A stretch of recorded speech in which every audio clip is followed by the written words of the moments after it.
My husband dumped me on Thanksgiving, and his family threw a party about it. 10 years ago, I was working 16-hour days as an unpaid intern at a tiny design firm in Brooklyn. I survived on instant ramen and coffee, dreaming of the day I'd have my own company. Back then, success felt impossible. Like something that happened to other people, not girls like me who grew up in small towns with big dreams. But I kept grinding. I took every terrible project, learned from every mistake, saved every penny. When I finally opened Charlotte Designs 3 years ago, I thought I'd made it. My own studio, my own clients, my own rules. The work was challenging but rewarding, transforming empty spaces into places people loved. And then I met Ethan Jennings at a networking event. Tall, charming, from a wealthy family that owned half of Manhattan's real estate. He pursued me like I was the most fascinating woman in the world. Within 6 months, we were engaged. Within a year, married. I thought I had everything. A thriving business, a loving husband, acceptance into New York's elite social circles. For 2 years, life felt perfect. I was living the dream I'd worked so hard to achieve, but nothing could have prepared me for what he did at Thanksgiving dinner.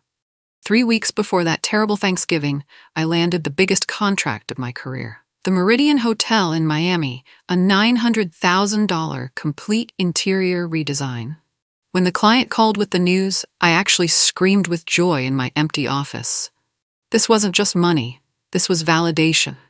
Proof that a small-town girl could compete with the biggest design firms in the country. The project would take 8 months and put Charlotte Designs on the map permanently.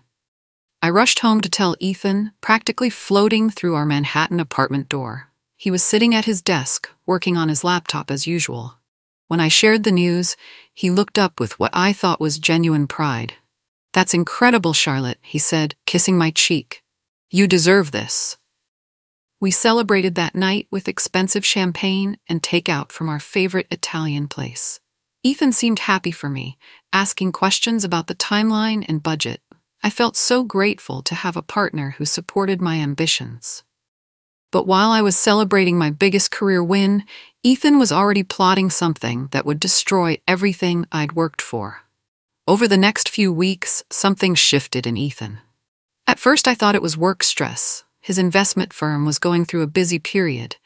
But the changes felt deeper than that. He started making little comments about my career. "Don't you think you're taking on too much?" He'd ask when I worked late. Or, "Maybe you should hire someone to handle the big projects." It felt like concern, but something in his tone made me uncomfortable. The physical distance started too. Ethan used to kiss me goodbye every morning, but suddenly he was leaving for work before I woke up. Our evening conversations became shorter, more formal. When I tried to discuss the Miami project, his eyes would glaze over. "You're always working," he complained one night when I brought home fabric samples. "We never spend time together anymore." But we'd always balanced work and relationship before. I couldn't understand why my success was suddenly a problem for him. I brushed it off as stress, thinking things would improve once we both adjusted to our busy schedules. I had no idea that Ethan's coldness wasn't about my career. It was about something much worse. Thanksgiving at the Jennings estate was always an elaborate affair. Their mansion in the Hamptons could seat 50 people comfortably, with professional staff handling every detail. I'd spent hours making homemade pumpkin pies, determined to contribute something personal to the meal. 25 family members gathered around the massive dining table, complete with gold-rimmed china and crystal glasses that cost more than most people's rent. I wore my best dress, a navy blue design I'd bought specifically for Jennings family events. The conversation flowed around topics I'd learned to navigate: their recent European vacations, charity galas, stock market discussions. I smiled and nodded, playing the role of the perfect daughter-in-law. Ethan's mother, Patricia, complimented my pies with her usual condescending sweetness. "Charlotte, dear, these look almost professional," she said, which I knew was as a backhanded compliment. I was actually feeling good about the day. The family seemed more accepting than usual, and Ethan had been attentive during dinner. I thought maybe we were getting through whatever rough patch we'd been experiencing. And then Ethan tapped his glass and stood up, smiling at everyone around the table with a manila envelope in his hand. "I have an announcement to make," Ethan said, his voice carrying easily across the silent dining room. Every face turned toward him expectantly, probably assuming he was going to share good news about work or maybe announce a pregnancy. I smiled up at him, curious about what surprise he might have planned. Maybe a vacation announcement or news about a promotion at his firm. "Charlotte and I are getting divorced," he said matter-of-factly, as if he were discussing the weather. The words hit me like a physical blow. My smile froze on my face as I tried to process what I'd just heard. Divorced? We'd never even talked about marriage problems, let alone divorce. But what happened next was even more shocking than Ethan's announcement. The entire family started clapping, not polite, uncomfortable applause, genuine, enthusiastic clapping. His sister actually cheered. His mother looked relieved. His father nodded approvingly and raised his wine glass in a toast. "Finally," Patricia murmured, just loud enough for me to hear. I sat there in complete shock, my homemade pie untouched in front of me, watching my husband's family celebrate the end of my marriage like it was the best news they'd heard all year. I don't remember much about leaving the mansion. I know I didn't say anything. I couldn't find words. I simply stood up from the table, grabbed my purse, and walked out through the front door while the family continued their celebration behind me. The drive back to Manhattan was a blur of highway lights and numb disbelief. I kept thinking I'd misunderstood somehow, that this was all a terrible mistake. Maybe Ethan had meant something else. Maybe the family's reaction was some kind of cruel joke. But when I got home, Ethan was already there, waiting with a stack of legal documents spread across our kitchen counter. "I know this is sudden," he said, not looking at me. "But it's better to handle these things quickly and cleanly." That's when I realized this wasn't spontaneous. The papers were professionally prepared, detailed, obviously written weeks or even months ago. This had been planned while I was working on my biggest project, while I was making pies for his family, while I was living in our apartment, thinking everything was fine. It wasn't until I started reading the divorce papers that I realized this wasn't just a breakup. It was a setup, and I was about to discover exactly how deep the betrayal went. The divorce papers were unlike anything I'd expected. Normal divorce documents deal with property division, asset splitting, basic legal requirements. But these papers mentioned specific details about my business that made no sense. There were clauses about future earnings from current contracts, specifically mentioning the Miami hotel project by name. Another section discussed intellectual property developed during the marriage, referring to my design concepts and client relationships. Why would Ethan care about my business assets? He made 3 times my salary at his investment firm. His family had generational wealth. My little design company was successful, but it wasn't the kind of money the Jennings family usually worried about. I read through the documents again, trying to understand the legal language. There were references to joint business ventures that didn't exist, and shared financial obligations I'd never agreed to. The more I read, the more confused I became. It felt like these papers were describing someone else's marriage, someone else's business, someone else's life. That's when it hit me. This was never about love. It was never about marriage. From the beginning, this had been about money. But what money? And why did Ethan need it badly enough to destroy our relationship? The next morning, my best friend Lena called while I was still trying to process everything. I'd texted her the basics the night before, but hadn't explained the full scope of what happened. "Charlotte, you need to see this," she said, her voice tight with anger.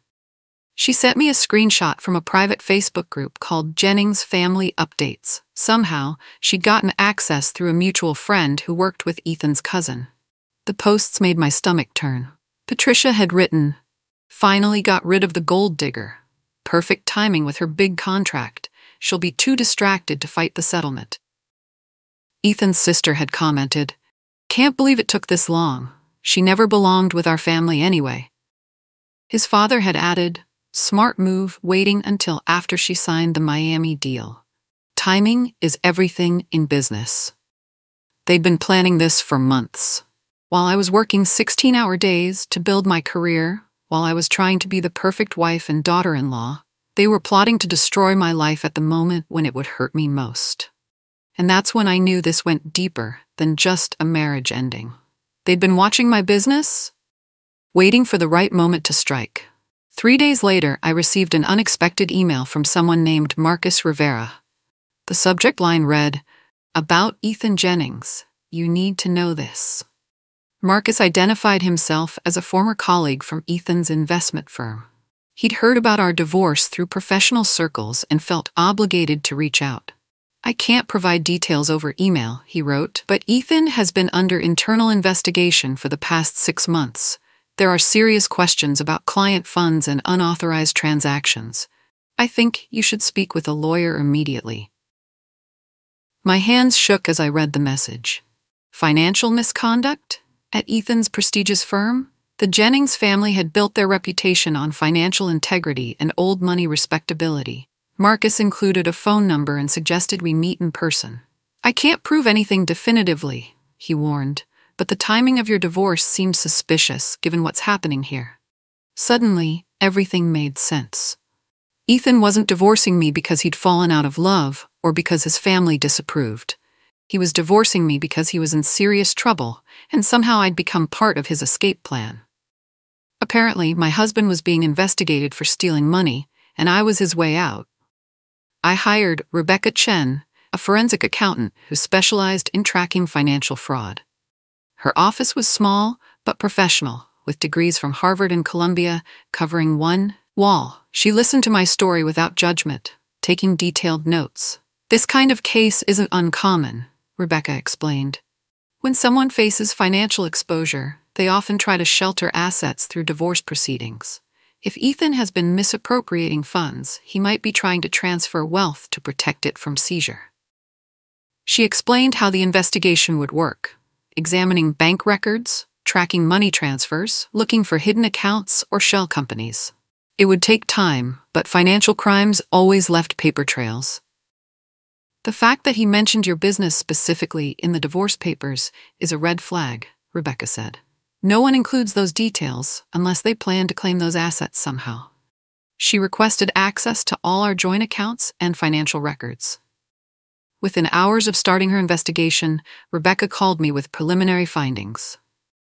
"Charlotte, you need to freeze your business accounts immediately," she said urgently. "Someone has been moving money around, and the deeper I look, the uglier the numbers get." Following Rebecca's advice, I immediately froze all joint accounts and removed Ethan's access to any finances connected to my business. By the time he realized what had happened, it was too late to transfer anything else. His reaction was swift and desperate. My phone buzzed with text after text. "Charlotte, what are you doing?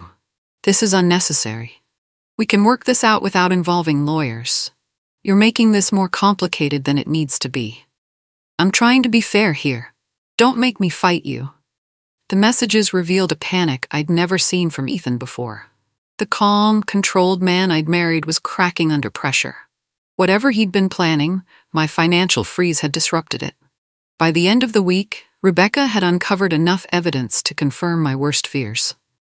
Ethan had been secretly redirecting money from our joint accounts into investments that benefited his clients' accounts. Classic embezzlement. Then he showed up outside my office uninvited, wearing his most charming smile and carrying coffee from my favorite shop. But I could see the desperation behind his eyes, and I knew this wasn't a social visit. "Charlotte, we need to talk," Ethan said, settling into the chair across from my desk like nothing had changed between us. He still looked polished and professional, but there was something frantic in his movements. "I think there's been some misunderstanding about the divorce terms," he continued. "I want to make this as easy as possible for both of us." Then he made an offer that confirmed everything Rebecca had suspected. "I'm prepared to pay you $250,000 as a goodwill settlement," he said casually. "Clean break. No lawyers, no drama. You keep your business, I keep mine, and we both move on with our lives." $250,000 to a struggling designer was serious money. But I'd learned enough from Rebecca to know that people don't offer that kind of cash unless they're trying to hide something much bigger. "That's very generous," I said carefully, "but I think I'll stick with the legal process." Ethan's smile faltered. "Charlotte, you're being unreasonable. This could get messy if we involved too many lawyers and accountants. But what he didn't know was that I already had evidence that could ruin him. And Rebecca was just getting started. Rebecca's investigation revealed something that made my blood run cold. Ethan hadn't just been stealing from his clients, he'd been trying to steal from me too. She discovered documents showing that Ethan had attempted to create a shell company called Meridian Design Solutions, nearly identical to my business name. He'd tried to reroute part of my Miami hotel contract through this fake company, essentially stealing my biggest project. "Look at these forged signatures," Rebecca said, showing me paperwork that made me sick. My name was signed on documents I'd never seen, agreements I'd never made, contracts that would have transferred hundreds of thousands of dollars away from Charlotte Designs. "He literally tried to steal your biggest project," Rebecca explained. "If you hadn't frozen the accounts when you did, he might have succeeded." The documents were dated weeks before the Thanksgiving announcement. Ethan had been planning to divorce me and steal my business simultaneously, leaving me with nothing while he disappeared with both his embezzled money and my hard-earned contract. I stared at my forged signature, realizing how close I'd come to losing everything I'd worked for. Ethan hadn't just betrayed our marriage, he'd tried to destroy my entire career. Now I understood why his family had been so happy about the divorce. They thought he'd successfully stolen enough money to solve his problems. 2 weeks later, the Manhattan Design Gala provided the perfect opportunity for confrontation. Ethan's firm was a major sponsor, which meant he'd definitely be there. I bought a new dress, something that made me look successful and confident, and prepared for whatever game he might try to play. The gala was held at the Museum of Modern Art, with hundreds of New York's design and business elite mingling among million-dollar artworks. I spotted Ethan immediately, working the room with his usual charm, probably trying to drum up new clients to replace the ones he'd stolen from. I spent the evening networking legitimately, discussing my Miami project with potential collaborators and industry contacts. Several people complimented my work and asked about future availability. It felt good to be recognized for my actual achievements rather than my marriage connections. Ethan kept glancing in my direction, but I ignored him completely. I wanted him to approach me to make the first move so I could control the conversation. Finally, near the end of the evening, he cornered me by the dessert table with his most apologetic expression. "Charlotte, I'm glad I ran into you," he said smoothly. "I think we got off on the wrong foot with this whole divorce thing. I want to apologize for how I handled the announcement," Ethan continued, moving closer to create the illusion of intimacy. "The family dinner wasn't the right setting. I should have talked to you privately first." His apology sounded rehearsed, like he'd practiced it in the mirror. But I could see the calculation behind his eyes. He was trying to manipulate me into accepting his original settlement offer. "I understand you're upset," he said, "but we can still handle this amicably. My offer still stands, $250,000, clean break, no hard feelings." I smiled politely, letting him think his charm was working. "That's interesting, Ethan. Tell me, does your lawyer work out of that wine cellar office on the Upper East Side?" The color drained from his face. He took a step back, his confidence evaporating instantly. "What are you talking about?" he stammered. "The same office where you signed those Meridian Design Solutions documents," I continued softly. "The ones with my forged signature." Ethan's mouth opened and closed without sound. He looked around desperately, as if searching for an escape route through the crowd of partygoers. "Charlotte, I don't know what you think you've found, but—" "I think our conversation is over," I interrupted, turning to walk away. Behind me, I heard him trying to call my name, but I didn't look back. The next morning, Rebecca delivered her complete forensic report. The evidence was overwhelming and damning. Dozens of forged documents, unauthorized transfers, and a clear paper trail showing Ethan's systematic theft from multiple sources. "This isn't just divorce court material," Rebecca explained as we reviewed the findings. "This is criminal fraud. Ethan could face serious jail time if this goes to trial." The report documented over $800,000 in stolen funds from his firm's clients, plus the attempted theft of my Miami contract.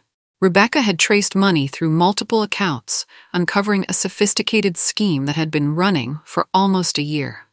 "He was definitely planning to use your business as a way to launder some of the stolen money," she said. "The divorce was meant to create legal separation while still giving him access to clean funds through the fake company." I forwarded everything to my divorce attorney that afternoon. Let the games begin. Within hours, Patricia Jennings called my phone 6 times. When I finally answered, her voice was shaking with panic.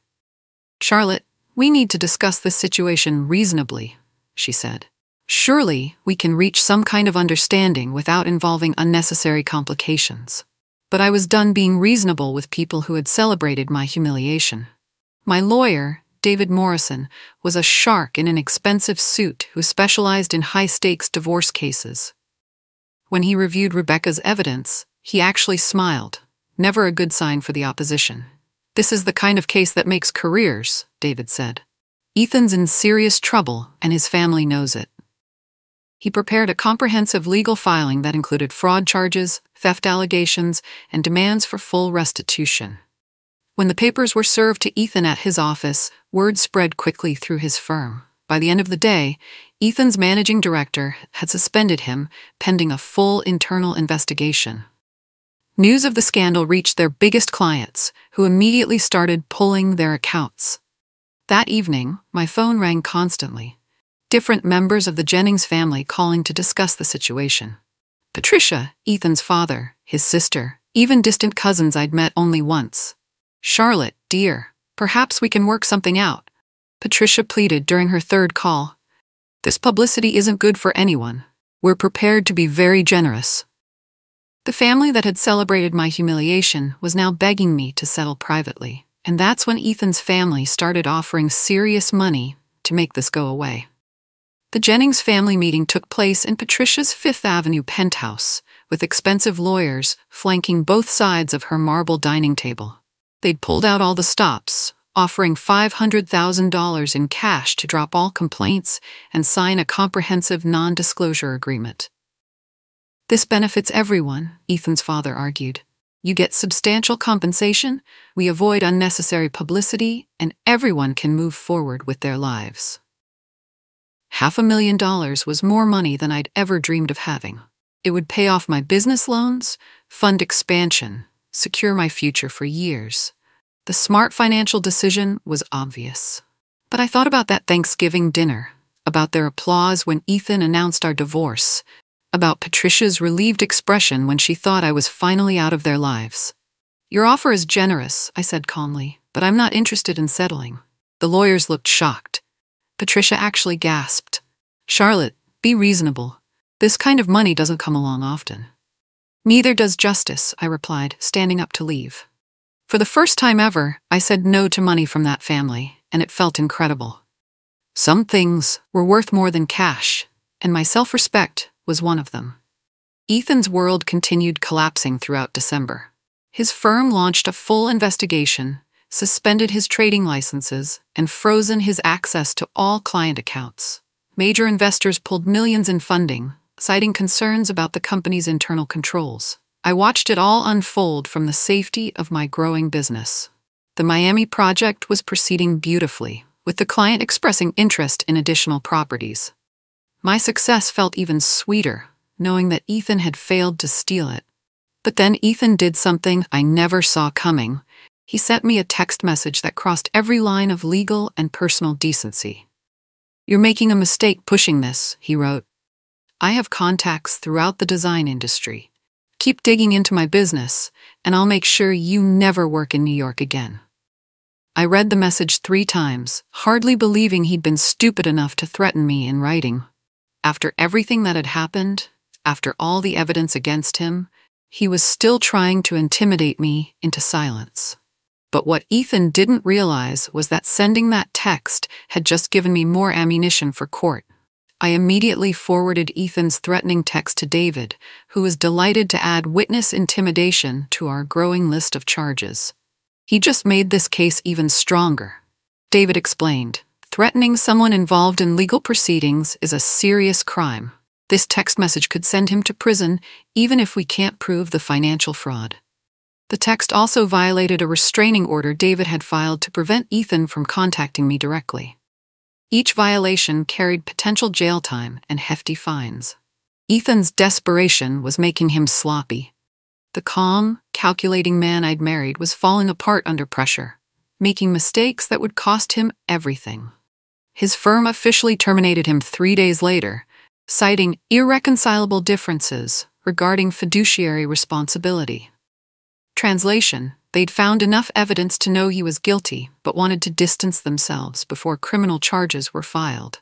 Local business newspapers started reporting on the scandal, though they were careful to avoid naming Ethan directly. Still, everyone in New York's financial circles knew exactly who they were discussing.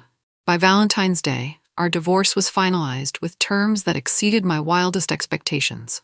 I kept my company, my assets, and full rights to the Miami project, while Ethan lost virtually everything. The final divorce decree was signed on February 14th, ironically appropriate for the death of our marriage. I walked out of the courthouse with complete control over my business and financial independence I'd never imagined possible. Ethan hadn't even shown up for the final hearing. His lawyer explained that he was dealing with other legal matters and accepted the terms without dispute. Translation: he was too busy preparing for criminal charges to fight over divorce details. I celebrated that evening with Lena at an expensive Manhattan restaurant, toasting my freedom with champagne that cost more than my monthly rent used to be. "You did it," Lena said, raising her glass. "You beat them all." But as we were finishing dessert, David called with news that made my victory even sweeter. "Charlotte, the district attorney's office just called," he said. "They're filing criminal charges against Ethan tomorrow. Fraud, embezzlement, forgery. He's looking at serious prison time." I hung up, feeling vindicated and relieved. Justice wasn't just being served in civil court. Ethan would face the full consequences of his crimes. And just when I thought the dust was settling, his sister made a surprise move that reminded me this family never knew when to quit. Ethan's fraud case became public when the Manhattan District Attorney's Office announced charges against him for embezzling over $800,000 from client accounts. The New York Post ran the story on page 3, with headlines about Manhattan Money Manager's massive theft. The article detailed his sophisticated scheme, mentioning the forged documents and attempted business theft. While they didn't name me directly, anyone who knew about our divorce could connect the dots. Ethan's former firm released a statement distancing themselves from his actions and announcing full cooperation with law enforcement. They also disclosed that they were establishing a victim compensation fund for affected clients. I felt a mixture of satisfaction and sadness reading about Ethan's downfall. Part of me had loved him once before I knew who he really was, but mostly I felt grateful that I'd found the strength to fight back, instead of accepting his manipulation. The article mentioned that Ethan faced up to 10 years in prison if convicted on all charges. His bail was set at $500,000, which his family paid immediately, probably hoping to keep him quiet about their involvement in the divorce scheme. And just when I thought the story was over, his sister Jessica decided to launch one last attack on my reputation. Jessica Jennings started a subtle but nasty campaign to discredit me across social media and professional networks. She couldn't attack me directly without risking legal consequences, so she focused on spreading rumors about my business practices and personal character. Fake reviews appeared on my company's website, claiming I'd overcharged clients or delivered poor quality work. Anonymous complaints were filed with professional design organizations, alleging ethical violations. Someone even created a fake news article claiming I'd been involved in Ethan's fraud. But Jessica made one crucial mistake. She sent a coordinating email to other family members from her personal account, outlining their strategy to destroy Charlotte's reputation before she can profit from the scandal. Lena, who had maintained some social media connections with Ethan's family, received a screenshot of the email from someone who wanted me to know what was happening. The email detailed their plan to systematically sabotage my career, complete with a list of industry contacts they planned to target with false information. It was evidence of a deliberate conspiracy to destroy my livelihood. When David saw the email, he immediately filed harassment charges against Jessica and sent cease and desist letters to the entire Jennings family. One wrong email had exposed their entire family's involvement in trying to destroy me. 6 months later, I was signing the lease on a beautiful new office space in Soho, 3 times larger than my old studio, with floor-to-ceiling windows and enough room for the team I was hiring. The Miami project had led to 3 more major contracts, and Charlotte Designs was thriving beyond my wildest dreams. That evening, I was invited to speak at a Women Entrepreneurs Network event about building a successful business. The audience was filled with ambitious women at various stages of their careers, many facing challenges similar to what I'd experienced. During the Q&A session, a young designer raised her hand. "What's your biggest inspiration when designing spaces?" she asked. I thought about everything I'd been through, the betrayal, the legal battles, the attempts to destroy my reputation. I thought about that Thanksgiving dinner where a room full of people had celebrated my humiliation. I like creating spaces that remind women to never apologize for taking up room. Answered, whether that's at the table, in the boardroom, or in life, especially after someone has tried to force them to leave. The audience applauded, but more importantly, I saw recognition in their faces. Many of them had their own stories of being underestimated, betrayed, or pushed aside. And when asked about my biggest design inspiration, I smiled, knowing exactly what I'd say next. My most important design principle, I continued, is creating spaces where people feel empowered to claim what's rightfully theirs. Too often, we're taught to make ourselves smaller, to accept less than we deserve, to avoid making waves that might upset others. I looked out at the audience of ambitious women, many nodding in recognition. But I learned that sometimes making waves is exactly what you need to do. Sometimes you have to fight for your seat at the table, even when, especially when, people want you to leave quietly. The event organizer asked about my future plans. I talked about expanding Charlotte Designs, about the new contracts we'd won, about the team I was building. What I didn't mention was the satisfaction I felt knowing that Ethan was serving a 4-year prison sentence while I was thriving. The Jennings family had lost their reputation, their business connections, and millions in legal fees. Jessica faced her own fraud charges for the fake review campaign. Patricia had been forced to resign from 3 charity boards. They'd thrown a party to celebrate my departure from their family, thinking they'd successfully destroyed an inconvenient obstacle to their plans. But they'd made one crucial mistake. They'd underestimated exactly who they were dealing with. And with that realization, I finally took my seat at my own table, in my own company, surrounded by the success I'd built entirely on my own terms. My husband dumped me on Thanksgiving, and his family threw a party about it.